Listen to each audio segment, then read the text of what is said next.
ভাই আমরা আপনাদেরকেও বুঝাইতে চাই যে সংস্কার আর নির্বাচন দুইটা সাংঘর্ষিক না। আমাদের দেশের পতাকাকে নিয়ে বিদেশের মাটিতে যখন অবমাননা করা হয় তখন সেই যার বিরুদ্ধে আমাদের দাঁড়ানো আমাদের নৈতিক দায়িত্ব। কিন্তু একই জায়গায় মনে রাখতে হবে যে আমাদের পতাকাকে কেউ অবমাননা করলে যেমন আমরা সেইটা কোনোভাবে মেনে নিব না, আমরাও যেন অন্য কাউকে অবমাননা না করি। আমরা সবাইকে বন্ধুত্ব দেখাবো, সবাইকে সম্মান দেখাবো এবং আমরা চাইবো সবাই যেন আমাদের সম্মান দেখায়। গত 15.5 বছর ভারতের সাথে বাংলাদেশের যে সম্পর্ক ছিল এইটা সম্মানের ভিত্তিতে সম্পর্ক ছিল না। 15.5 বছর ভারতীয় সরকার বাংলাদেশকে দেশ হিসাবে, আমাদের জনগণকে জাতি হিসাবে এবং আমাদের রাজনীতিবিদ হিসাবে কোন ধরনের সম্মান করে নাই। কিন্তু মনে রাখতে হবে যে এখানে শুধু ভারতের একার দোষ না, হাসিনা সরকার যেটা দাঁড়া করিয়েছিল তারা ভারতের হাতে এই ধরনের শক্তি তুলে দিয়েছিল। হাসিনা সরকারকে যখন আমরা টেনে নামিয়েছি তখন ভারতেরও এই সম্পর্ক আর কোনোদিন বাস্তবায়ন হবে না ইনশাআল্লাহ। তো ভারত এখন বোধহয় বুঝতে শুরু করেছে। 2 দিন আগে ভারতীয় ফরেন সেক্রেটারি বাংলাদেশের মাটি থেকে ঘুরে গেছেন, এই ডিপ্লোম্যাটিক যে মিশন থেকে উনি ঘুরে গেছেন, এখানে যে বার্তা দিয়ে গেছেন এবং এখান থেকে ফিরে যে তার দেশের পার্লামেন্টে যে বার্তা দিয়েছেন তাতে আমরা ছোট্ট হলেও একটি ইঙ্গিত পাই যে ভারত বাংলাদেশের সম্পর্ক এখন নতুন একটা ধারায় প্রবাহিত হওয়া শুরু করবে। আমরা এইটাই দেখতে চেয়েছিলাম। গত 15.5 বছর ভারত কতটা অসম্মান আমাদেরকে করেছে, ভারতীয় গণমাধ্যম গত 4 মাস আমাদের বিরুদ্ধে কতটা মিথ্যাচার করেছে, সেইটার প্রতিশোধ নেওয়ার প্রয়োজন আমাদের নাই। আমাদের যেটা প্রয়োজন সেটা হলো প্রতিরোধ করবা। প্রথমত পরিষ্কার বিশ্বের সবাইকে জানিয়ে দিতে হবে যে বাংলাদেশের বিরুদ্ধে কেউ যদি অবস্থান নেন সেইটা প্রতিরোধ করবার জন্য 18 কোটি বাংলাদেশীর রক্ত দিতে আমরা রাজি আছি। কাউকে এই দেশের সভরেন্টি নিয়ে প্রশ্ন তুলতে আমরা দিব না। বাংলাদেশকে নিয়ে যখন মিথ্যাচার হয় সেইটার বিরুদ্ধে শক্তভাবে আমরা দাঁড়াবো এবং আমরা দাঁড়িয়েছি। অন্তর্বর্তীকালীন সরকারের কাছে আমরা আবেদন করেছি যেন আরো শক্ত পদক্ষেপ নেওয়া হয় বিশ্বব্যাপী এই মিথ্যাচার রুখে দেবার করছে।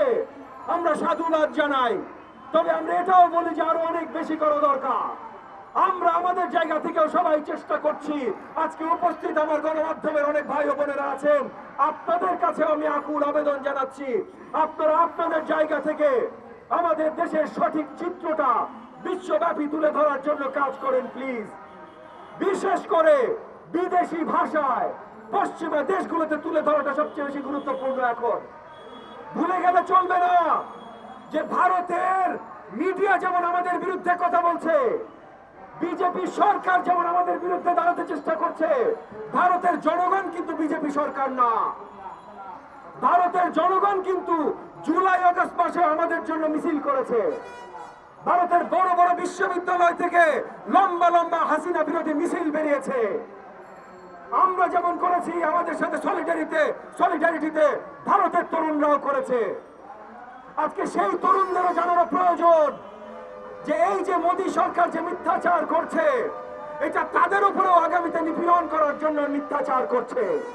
শুধু বাংলাদেশের বিরুদ্ধে না, কিন্তু বাংলাদেশের বিরুদ্ধে যখন ভারতের সরকার এবং হাসিনা নিপীড়ন করেছে তখন বাংলাদেশের জনগণের জন্য ভারতের যে তরুণরা রাস্তায় নেমেছে সেই তরুণদের দেখে মোদী সরকার ভয় পেয়ে গেছে। সেই তরুণদের দেখে মোদী সরকার ভয় পেয়ে গেছে যে হাসিনার বিরুদ্ধে যদি নেমে তরুণরা হাসিনাকে নামাইতে পারে তাহলে আমার বিরুদ্ধেও তরুণরা নেমে আমাকেও নামাইতে পারে। তাইলে এই তরুণদেরকে এখন ভুল কিছু বুঝাইতে হবে। তো সেই তরুণদের আমাদের একটা দায়িত্ব আছে ভারতের তরুণদের কাছে সত্য পৌঁছে দেয়া এবং আমাদের সবার ঐক্যবদ্ধভাবে কাজ করা। আমরা ভারতের বিরুদ্ধে না, ভারতের সরকারের এই পলিসির বিরুদ্ধে। আমরা ভারতের বিরুদ্ধে না, ভারতের মিডিয়ার মিথ্যাচারের বিরুদ্ধে। আমরা ভারতের বিরুদ্ধে না, আমরা একসাথে নতুন সমৃদ্ধ বাংলাদেশ গড়ার জন্য ভারতের এই যে আগ্রাসন, এইটার বিরুদ্ধে। এবং একই সাথে মনে রাখতে হবে, আমরা যদি ঐক্য বজায় না রাখতে পারি, তাইলে আমরা শুধু ভারতের বিরুদ্ধে না, কারোর বিরুদ্ধেই দাঁড়াইতে সক্ষম হব না। এবং ঐক্যর জন্য আমি আজকে আপনাদের মাধ্যমে আমি অন্তর্বর্তীকালীন সরকারের কাছে একটা আহ্বান জানাচ্ছি, আপনারা বারবার অনৈক্যর কথা বলবেন না।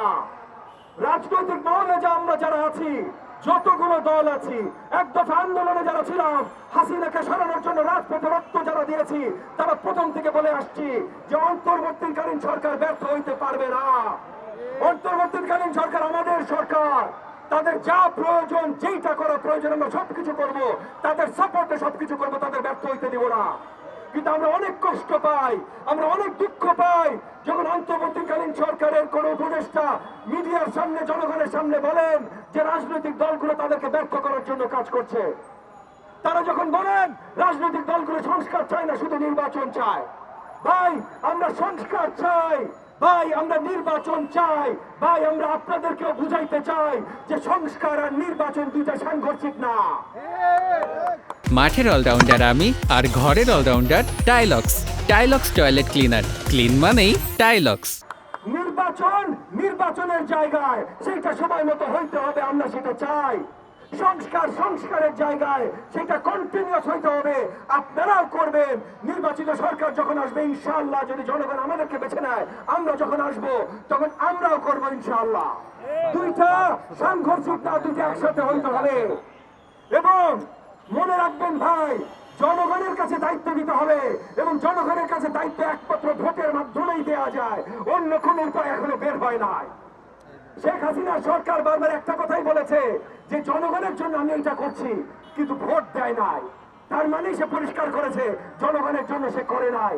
অন্তর্বর্তীকালীন সরকার আমাদের সরকার, তারা ব্যর্থ হইতে পারে না, তাদের ব্যর্থ হইতে দিব না। তাদের সাথে আমরা সবসময় আছি। আপনাদের লাগবে, আপনারা ডাকবেন, কিন্তু মনে দুঃখ দিয়েন না। এই ধরনের কথাবার্তা বললেন না যে আমরা একত্রিত না, এই ধরনের কথাবার্তা বললেন না যে আমরা আপনাদের নামাইতে চাই, এই ধরনের কথাবার্তা বললেন না যে আপনারা সঠিক সময়ে, সঠিকভাবে সঠিক নির্বাচন দিবেন না, এমন কথা আপনারা বললেন না। নির্বাচনের সময় মতো, জায়গা মতো দেন, জনগণের হাতে তাদের যে বেসিক অধিকার তাদের হাতে তুলে দেন, বাকিটা বাংলাদেশের জনগণ দেখবে। হাসিনা বিরোধী আন্দোলন এই জন্য ছিল, আজকে ভারত বিরোধী কোনো কথাও আমরা যদি বলি সেটাও এই কারণে, কারণ জনগণের জন্য আমরা সবাই দাঁড়াই। অন্তর্বর্তীকালীন সরকার আমি বিশ্বাস করি জনগণের জন্য দাঁড়ায়। একসাথে জনগণের জন্য দাঁড়াইতে হইলে জনগণকে তার ভোটের অধিকার ফিরিয়ে দিতে হবে। আজকে আমি আরেকবার এনডিএম এর সকল পর্যায়ের নেতা কর্মী যারা আজকের আমাদের এই সমাবেশে অংশগ্রহণ করেছেন, আমাদের মিডিয়া ভাই বোনেরা যারা আজকে এই শীতের সকালে আমাদের সাথে একত্রিত হয়েছেন, একই সাথে বাংলাদেশের সকল 18 কোটি আপামর জনগণকে ধন্যবাদ জানিয়ে আমি আমার বক্তব্য শেষ করছি। জয় বাংলাদেশ।